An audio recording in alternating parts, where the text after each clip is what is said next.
Hello and welcome to Sports News Africa, the home of Africa's sporting conversation. And let's take a look at the stories that are making the headlines across the African continent. Zambian boxer Catherine Pihiri fights for the WBO bantamweight gold crown. And the Tombim Tennis Open gets underway in Abuja.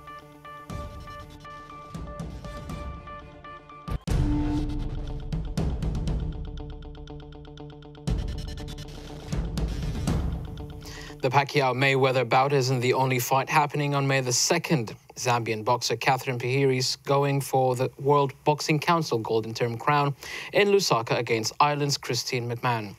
Pihiri, who currently holds the silver crown in that category, is in confident mood ahead of the bout.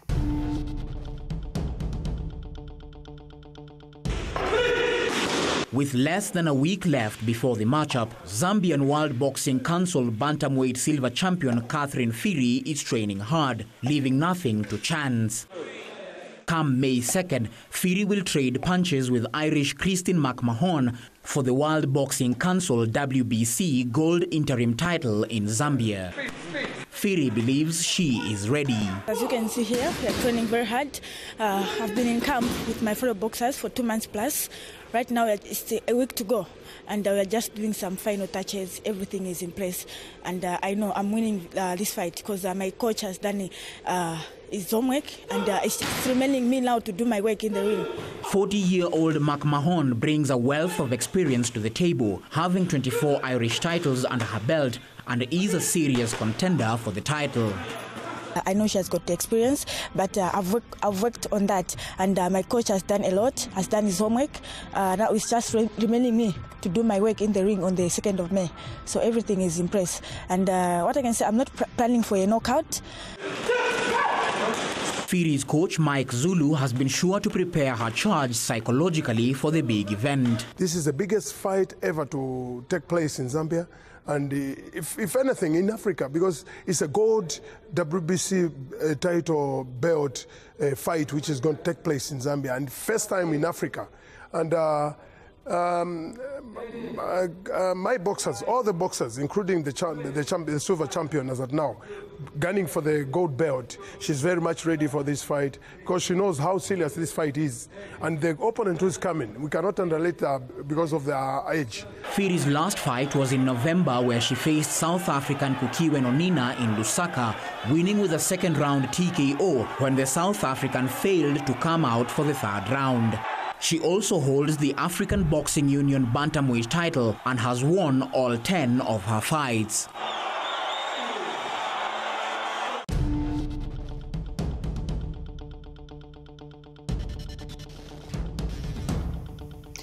Nigeria's newest tennis tournament, the Tombim Abuja Open, is underway in the capital. The tournament sees both local and international players battle it out in the scramble for ATP points.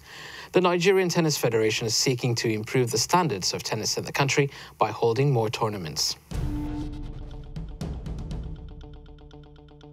Tennis players in Nigeria are set to enjoy more opportunities thanks to a new tournament, the new Tombim Abuja Open, currently underway in Abuja.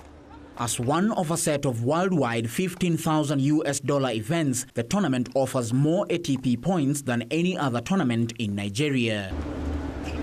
The Tombim Abuja Open provides the local hard-court professionals with more playtime and 35 points at their disposal, as opposed to the Governor's Cup, which offers 30 points. It's for us to play more competitions. When we go for more competitions, it will help us to build our points and to go more further in the tour. I mean, in the ATP tour. So, but just the thing that we are lacking of more competitions. And for us to go to that competition or to participate in the competition, we need sponsors. According to the tournament director, Ikani Abi, players in the country were having trouble paying for kit and travel expenses to overseas tournaments in order to get enough ATP points. So the Nigerian Tennis Federation had to swing it into action. The essence of this tournament is to provide an opportunity for Nigerian players to pick up ITF points, which is the ATP points. We recognize that it's pretty difficult for Nigerian players because there's not a lot of sponsorship going into tennis. players find it difficult to even buy simple things like rackets or even strings, talk less of spending over 300 to 400,000 naira traveling for a competition of this nature. The tournament has also attracted foreign competition, with around 25 players from 20 countries battling for the spoils. Local engineering company Tombim are the main sponsors of the event, and with their involvement, more local corporates are likely to get behind the event. Local sponsorship is proving crucial to sport in Nigeria. With Nigerian corporates growing in stature, they are increasingly able to ensure that there is advertising and sponsorship available to grow Nigerian talent.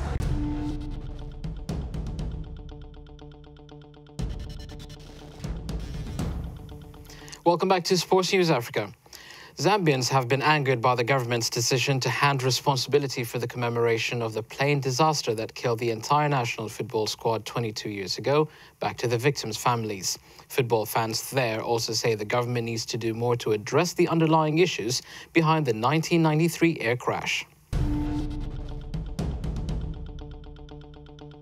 22 years after the much-celebrated Zambian national football team was wiped out in a military plane crash, the Zambian government has told families of the deceased that the government will no longer be responsible for preserving their memory. Instead, families will have to cough up to ensure there is a commemoration each year. We commemorate with the families, but I think that the memorial program and everything else has really been left in the hands of the families.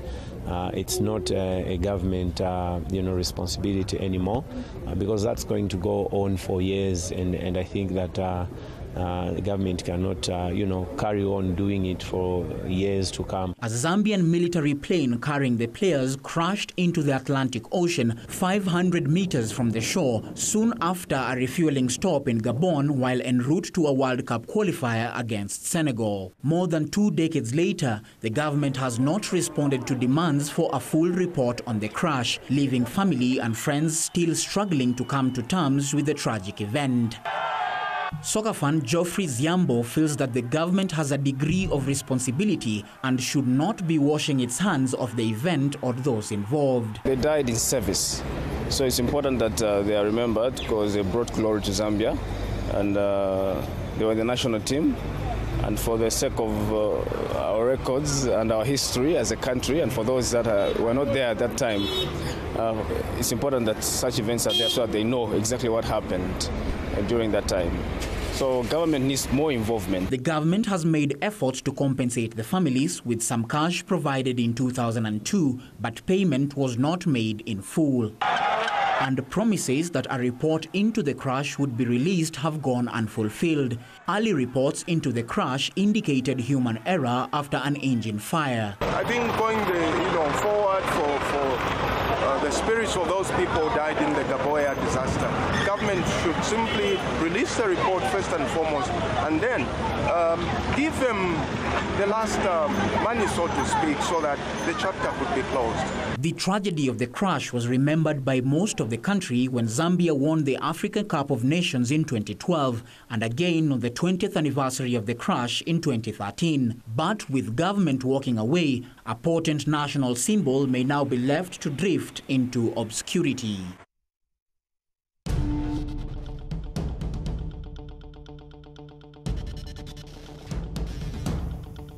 Time now for a look at some of the other stories making the headlines across the continent. Amaju Pinnick says the Nigerian Football Federation has arranged for national coach Stephen Keshi to work under Arsenal manager Arsene Wenger in July as part of a program to build on his coaching skills. The NFF boss added Keshi may also work with other English Premier League clubs and elsewhere in Europe.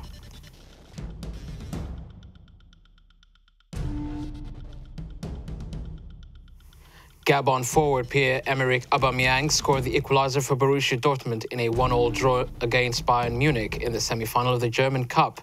Neither team could be separated in extra time, sending the game to a penalty shootout. Dortmund went on to win that shootout 2-0 to advance to the final, where they'll play either Arminia Bielefeld or Wolfsburg. The Young Africans have won the Tanzanian Premier League with 2 matches to spare. They were confirmed champions after beating Police Morogoro 4-1 to open up an unassailable 10-point lead at the top. The win will come as a boost for the team ahead of their Confederation Cup return leg against Tunisian side El Wad du Sahel at the weekend. And the younger brother of AC Milan ace Suli Muntari, Muniru Suli, says he does not see himself staying at financially stricken Romanian side CFR Cluj next season. The 22-year-old Ghanaian midfielder is hoping to make the move to a big club in Europe in the footsteps of his more illustrious brother.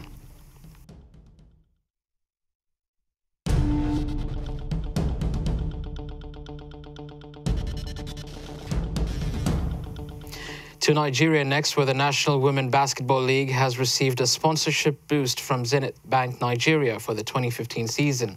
The deal also means an increase in the prize money for the winning teams as the league continues to further improve the women's game. The Nigerian Women's Basketball League has been struggling. Once ranked number 1 in the continent, the league has seen standards plummet alongside playing conditions. But the 2015 league proved just how much things can change. We're improving. Different teams are improving here. So you need to work hard, you need to train more, you need to gain more experience because teams are improving. Not the team you met last year, you're going to meet this year. This year they've stepped up. So all teams, you need to train, you need to buckle up. It's not easy, there's no walkover games here. Some players, however, feel that the league is tilted towards one side. According to Amato Supe, a First Bank player, the best-funded clubs compete for the most talented players, leaving a large group of players out of the competitive side of the sport. If you look at the various clubs, they are not on the same pace. You see that more clubs are far better than the others. So you see those clubs that are far better than the others, they go for the best players, they go for the players that knows how to play the game, while the others are in various teams. So if clubs can come up and try to balance things up, trying to make sure that the welfare of the players, they are on an equal basis, I tell you the truth, you see that more competition will be in the league. For another player, Akin Bolanrewa, however, the advantages to increased investment are clear. For me, it's going leaps and bounds, 11th year running after we secured the sponsorship from Zenith Bank. And I think according to the statistics shown recently, there's a huge improvement in terms of the technical output from the coaches and also the players. Zenith Bank has reportedly awarded the Nigerian Basketball Federation 30 million naira to improve the women's league. 16 teams are competing in the league, with development taking a phased approach, with the initial focus on the teams around Abuja and the next 2 phases focusing on other areas of the country.